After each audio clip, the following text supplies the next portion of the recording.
Halo semuanya.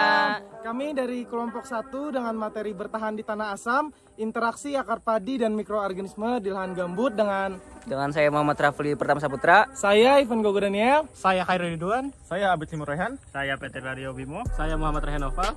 Saya Muhammad Alif Kurniawan. saya Yunadi Prawira, Dan saya yang terakhir M. Ardani. Oke, selamat menikmati. Tahukah kamu bahwa Indonesia memiliki salah satu cadangan lahan gambut terbesar di dunia? Namun, di balik potensi ekologisnya, lahan gambut menyimpan tantangan besar bagi pertumbuhan tanaman. Lahan gambut dikenal memiliki kondisi tanah yang ekstrim, ber-pH sangat asam, miskin unsur hara, dan penuh senyawa toksik seperti zat besi dan aluminium. Tanaman seperti padi yang ditanam di lahan ini harus berjuang keras untuk menyerap nutrisi yang dibutuhkan. Tapi menariknya, padi tidak sendiri. Di sekitar akarnya, hidup berbagai mikroorganisme tanah yang berperan penting dalam membantu padi bertahan. Mereka bekerja sama dalam zona yang disebut rhizosfer, wilayah interaksi antara akar tanaman dan mikroba. Lahan gambut memberikan tekanan atau stres lingkungan, bukan hanya pada tanaman, tapi juga pada mikroorganisme. pH tanah yang rendah, kondisi anaerob, serta rendahnya ketersediaan nutrisi menjadikan lingkungan ini tidak bersahabat bagi kebanyakan makhluk hidup tanah.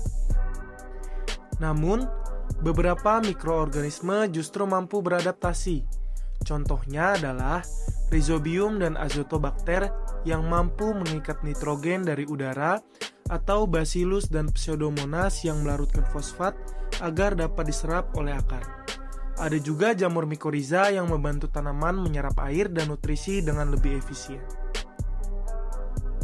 Interaksi ini adalah bentuk adaptasi yang saling menguntungkan, di mana tanaman akan melepaskan eksudat akar yang mengundang mikroba baik, sedangkan mikroba akan membantu menyediakan nutrisi, melindungi akar dari patogen, dan bahkan memperbaiki struktur tanah.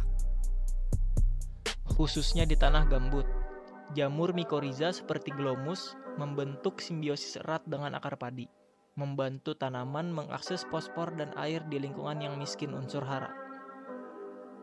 Selain itu, mikroba pengompos seperti Trichoderma dan Penicillium menghasilkan enzim yang menguraikan bahan organik sulit terdegradasi, yang mana menjadikan hara lebih tersedia bagi tanaman. Penelitian terbaru menunjukkan bahwa kombinasi berbagai mikroorganisme di rhizosfer membentuk jaringan mikrobioma kompleks. Sinergi ini tidak hanya membantu tanaman dalam bertahan hidup, tetapi juga meningkatkan pertumbuhan dan hasil panen di lahan marginal seperti lahan gambut. Dari semua yang sudah kita paparkan, kita belajar bahwa lahan gambut yang ekstrim bukanlah akhir bagi pertanian. Dengan memahami dan memanfaatkan interaksi akar mikroba, kita bisa membuka potensi lahan gambut secara berkelanjutan. Alam telah menyediakan solusi, tinggal bagaimana kita bisa bekerja sama dengannya.